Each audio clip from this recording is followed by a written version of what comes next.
কারা ভাই রাতে একটার সময় পেয়ারা মাখা খায় বা হচ্ছে টক জাতীয় খায়? কেউ খাক না খাক, আমার ভাগ্নি ভাই খাই। এখন বাজে রাতে একটা, আমাকে জোর করে ঘুম থেকে উঠে বলতেছে আমি অ্যাসাইনমেন্ট করতে করতে আমার খুব বেশি ক্ষুধা লাগে নাই, বাট আমার টক জাতীয় কিছু খেতে ইচ্ছা করতেছে, কিছু মাখা করে দাও। তো আমি বললাম কি মাখা করে দিব? বাসায় পেয়ারা আছে, তুমি পেয়ারা মাখা করে দাও। এখন এই যে পেয়ারাটা মাখা করব।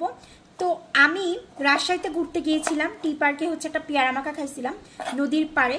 কিছুটা ওই টাইপের করে মাখা করব যাতে ওর বেশি ভালো লাগে। ও মাঝে মাঝে এরকম আবদার করে আমার কাছে রাত বিরাতেও, তো আবদারগুলো আপনার সাথে শেয়ার করছি। কিন্তু ম্যাক্সিমাম সময় ও রাতের বেলা আমার কাছে বেশি আবদার করে। আর ও ছোটোবেলা থেকে না টকটা খুব বেশি পছন্দ করে, মিষ্টি একেবারেই পছন্দ করে না। যাক, পেয়ারাগুলো খুব ভালো করে কুচি কুচি করে কেটে নিচ্ছি। পেয়ারাগুলো খুব ভালো করে কিউব করে কাটা কমপ্লিট। এখন দিয়ে দিব হচ্ছে 2টা শুকনো মরিচ। শুকনো মরিচগুলো অনেক ঝাল, এই জন্য 2টাই দিব। তারপরে দিব হচ্ছে তেঁতুল। এই পেয়ারা মাখার সাথে তেঁতুলটা মাস্ট দিতে হবে। তারপরে দিব হচ্ছে সাদা লবণ, দিব ফিট লবণটা। এখন দিব সরষের তেল, কাসুন্দি, যেটা ছাড়া অসম্পূর্ণ এই পেয়ারা মাখাটা। এখন দিব চিনি, বেশি না, পরিমাণ মতন। এখন এটাকে বেশ কিছুক্ষণ চটকিয়ে নিব। এত ভালো করে চটকাতে হবে যাতে এই যে তেঁতুলগুলো আছে, তেঁতুলগুলো একদম পেয়ারার প্রত্যেকটা গায়ে গায়ে মেখে যায়। আলহামদুলিল্লাহ, আমি বাংলাদেশের প্রত্যেকটা জায়গায় ঘুরছি, একদম বাংলাদেশের পপুলার হাই হাই যে জায়গাগুলা সব জায়গা ঘুরছি। সব জায়গা থেকে কম বেশি আমি পেয়ারা মাখা খাইছি, তবে রাজশাহীর মতো বিলিভ মি এত টেস্টিটার পেয়ারা মাখা আমি কোথাও খাইনি। রাজশাহীর পদ্মার পাড়ের। সো ওইখান থেকে একটা মামার কাছ থেকে রেসিপিটা শুনেছিলাম, বাসায় এসে ট্রাই করছি।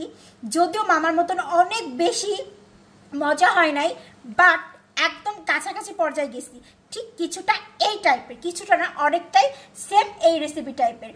এত মজা হয়, এইভাবে অবশ্যই বাসায় ট্রাই করবেন। এই জন্য তো আমার ভাগ্নি রাত 1টার সময় আমাকে ঘুম থেকে তুলে পেয়ারা মাখা করে দিতে বললো, কারণ তার নাকি খুব বেশি ক্রেভিং হচ্ছিল পেয়ারা মাখা খাওয়ার। মাঝে মাঝে কিন্তু ওর এই ক্রেভিংগুলা আমার কাছে ভালো লাগে, কারণ ওকে করে দিলে আমারও খাওয়া হয়, একার জন্য তো আর করা হয় না। মাখাটা আসলে সবাই মিলে খেলে মজা লাগে। যাই, নবাব জাতিকে এখন বলি কেমন হলো টেস্ট করে দেখেন।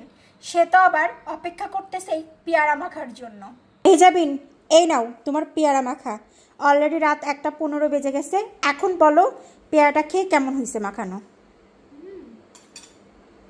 লাইফের ফার্স্ট টাইম আমি এরকম পেয়ারা মাখা খাচ্ছি। পেয়ারা মাখাটা অনেক মজা হয়েছে। এত রাতে তোমাকে পেয়ারা মাখা করে দেওয়ার জন্য অসংখ্য ধন্যবাদ। ওয়েলকাম। সবাই কিন্তু বাসায় ট্রাই করবেন এইভাবে, তাহলে বুঝতে পারবেন যে পেয়ারার টেস্টটা কি, মানে দুর্দান্ত একটা টেস্ট হয়, অসাধারণ মজা লাগে। আল্লাহ হাফেজ। আজকের ব্লগটি এই পর্যন্ত কি।